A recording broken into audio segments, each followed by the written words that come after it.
नमस्कार, मैं एचआर गौतम स्वागत करता हूं आप सभी का आपके अपने यूट्यूब चैनल विनर कॉम में। मित्रों, मैं पुनः उपस्थित हूं एक नए टॉपिक के साथ। तो बिना किसी देर किए हुए आइए प्रारंभ करता हूं आज का पहला प्रश्न। मित्रों, बीए प्रथम वर्ष में जो प्रथम सेमेस्टर है उसके लिए स्पेशली इन प्रश्नों का संग्रह किया गया है। इसके अलावा जो भी मित्र दोस्त आने वाली विभिन्न परीक्षाओं का इंतज़ार कर रहे हैं, उनकी तैयारी कर रहे हैं और जहाँ-जहाँ भारतीय इतिहास सिलेबस में शामिल है उनके लिए महत्वपूर्ण संग्रह है, तो देखना ना भूलें। तो आइए देखते हैं आज का पहला प्रश्न। मित्रों, पहला प्रश्न है, पुष्यमित्र शुंग ने अश्वमेध यज्ञ किए थे। जी हाँ मित्रों, पुष्यमित्र शुंग ने अश्वमेध यज्ञ किए थे, इसकी जानकारी मिलती है। तो 4 विकल्प हैं, तो इसका सही जो जवाब है वो होगा बी, महाभाष्य। जी हाँ मित्रों, महाभाष्य से इसकी जानकारी की पुष्टि होती है कि पुष्यमित्र शुंग ने अपने शासनकाल में अश्वमेध यज्ञ किए थे। तो बी विकल्प सही है। इसके बाद बढ़ते हैं आगे और देखते हैं अगला प्रश्न। मित्रों, निवेदन है आपसे कि आप हमारे इस छोटे से चैनल को अपना सहयोग प्रदान करें और अधिक से अधिक सब्सक्राइब करें, शेयर करें और देखें। जो त्रुटि हों उनको नज़रअंदाज ना करें, बिल्कुल बताएं, आपका स्वागत होगा और उस पर हम सुधार करने का प्रयास करेंगे। देखते हैं दूसरा प्रश्न। ब्राह्मण साहित्य में सर्वाधिक प्राचीन है, तो ये तो आप जानते ही हैं, वेद जो है सबसे प्राचीन ग्रंथ है। नेक्स्ट प्रश्न, उत्तर वैदिक कालीन भारत के पारिवारिक, सामाजिक तथा राजनीतिक जीवन के विषय में जो विशद जानकारी है, जो विस्तार से जानकारी प्राप्त होती है, वो किसमें होती है? तो इसका सही जवाब होगा दोस्तों सी, अथर्ववेद में। नेक्स्ट प्रश्न, गायन विद्या का श्रेष्ठ उदाहरण है। जी हाँ मित्रों, गायन जो विद्या है उसका सर्वश्रेष्ठ उदाहरण है, वो किसे माना जाता है? तो इसका सही जवाब होगा सी, सामवेद। इसके बाद अगला प्रश्न है, काठक, कपिष्टक, मैत्रायणी, तैत्तिरीय, वाजसनेयी निम्नलिखित में से किसके भाग हैं?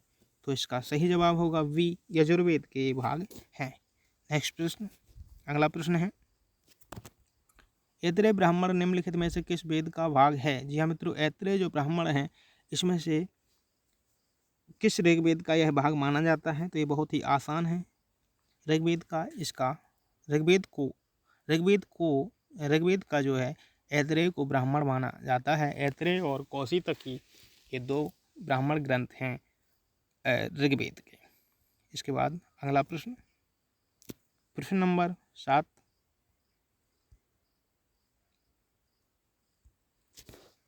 प्रश्न नंबर 7, बौद्ध ग्रंथ त्रिपिटक की रचना हुई थी। जी हाँ मित्रों, बौद्ध ग्रंथ त्रिपिटक की जो रचना हुई थी वो कब हुई थी? महात्मा बुद्ध के जन्म के पूर्व, महात्मा बुद्ध के निर्माण प्राप्त करने के बाद, महात्मा बुद्ध के जीवन काल में, उपर्युक्त में से कोई नहीं। तो इसका सही जवाब है बी, महात्मा बुद्ध के निर्माण प्राप्त करने के बाद।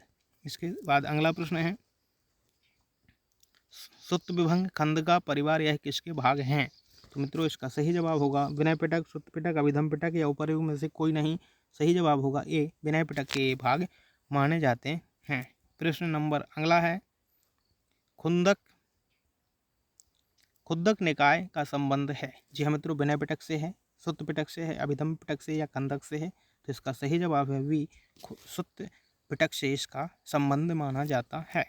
अगला प्रश्न है दोस्तों, मनुस्मृति को मानक ग्रंथ माना जाता है। तो ये तो आसान है, शुंग काल का। इसके बाद अगला प्रश्न है, गुप्त काल के विषय में महत्वपूर्ण जानकारी प्रदान करती है। देवल स्मृति, मनुस्मृति, नारद स्मृति या उपर्युक्त सभी। तो गुप्त काल के बारे में जो विशेष जानकारी मिलती है वो हमें मिलती है नारद स्मृति से। सी विकल्प इसका राइट आंसर होगा। नेक्स्ट प्रश्न है, बौद्ध दृष्टिकोण से गुप्त सम्राटों का वर्णन किया गया है। जी हाँ मित्रों, बहुत ही महत्वपूर्ण और कई बार इस प्रश्न को एग्जाम में शामिल किया गया है। तो बौद्ध दृष्टिकोण से जो गुप्त सम्राटों का वर्णन किया गया है वो किया गया है आर मंजू श्री मूल कल्प में। इस प्रकार से डी विकल्प मेरे दोस्तों इसका सही जवाब होगा। 12 प्रश्न हमने हल कर लिए हैं। पढ़ते हैं अगला प्रश्न जो है उसको देखने के लिए।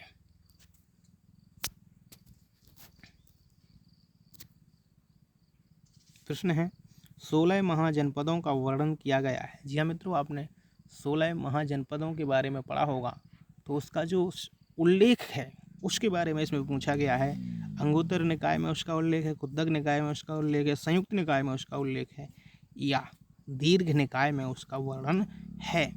तो सही जवाब है मेरे दोस्तों ए, अंगुत्तर निकाय में 16 महाजनपदों का सर्वप्रथम उल्लेख किया गया है। तो ए विकल्प इसका सही जवाब है। इस सही जवाब के बाद मूव करते हैं अगले प्रश्न की ओर और देखते हैं प्रश्न नंबर 14। आचारांग सूत्र में वर्णन किया गया है। जी हाँ मित्रों, आचारांग सूत्र जो है इसमें वर्णन है महात्मा बुद्ध के उपदेशों का, बौद्ध भिक्षुओं के आचार नियमों का, जैन भिक्षुओं के आचार नियमों का, उपर्युक्त में से कोई नहीं। तो इसका सही जवाब है सी, जैन भिक्षुओं के आचार नियमों का इसमें वर्णन किया गया है। मित्रों बढ़ते हैं अगले प्रश्न की ओर और देखते हैं अगला प्रश्न।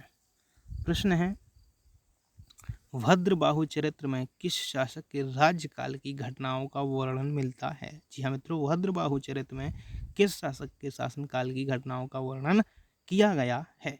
अशोक के, चंद्रगुप्त मौर्य के, बिंदुसार के या बिम्बिसार के। तो सही जवाब है मेरे प्यारे दोस्तों वी, चंद्रगुप्त मौर्य। प्रश्न नंबर अगला अब हम देख लेते हैं। प्रश्न है निम्नलिखित में से किस ग्रंथ में भूतों की कहानियों का संग्रह है। जी हाँ मित्रों, एक ऐसा ग्रंथ है, रचना है जिसमें भूतों की कहानियों का संग्रह किया गया है।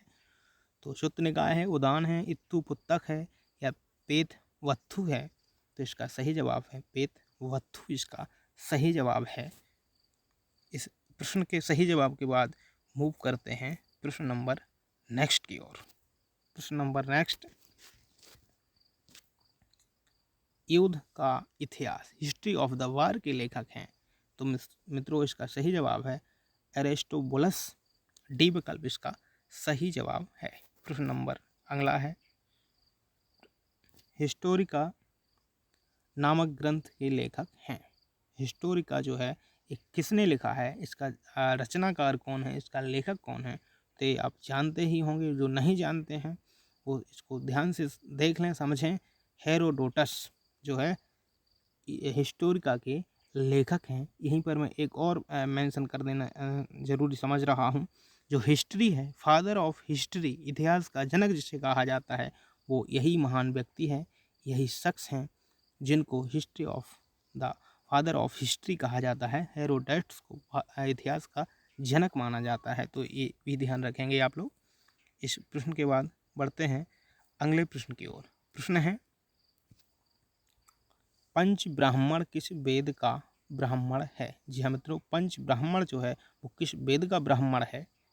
तो इसका सही जवाब है, इसका राइट आंसर है सी, साम वेद का जो है ब्राह्मण ग्रंथ है वो है पंच ब्राह्मण। इसको भी आपको नोट डाउन करके आगे बढ़ना है।